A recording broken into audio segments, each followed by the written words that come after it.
فاذكروني أذكركم واشكروا لي ولا تكفرون. يا أيها الذين آمنوا استعينوا بالصبر والصلاة إن الله مع الصابرين.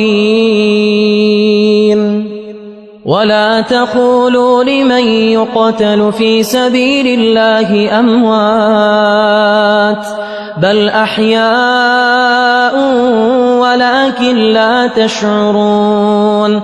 ولنبلونكم بشيء من الخوف والجوع ونقص من الأموال والأنفس والثمرات وبشر الصابرين الذين إذا أصابتهم مصيبة قالوا إنا لله وإنا إليه راجعون.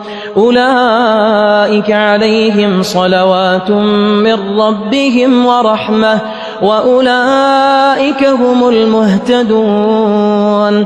إن الصفا والمروة من شعائر الله فمن حج البيت أو اعتمر فلا جناح عليه أن يطوف بهما ومن تطوع خيرا فإن الله شاكر عليم. إن الذين يكتمون ما أنزلنا من البينات والهدى من بعد ما بيناه للناس في الكتاب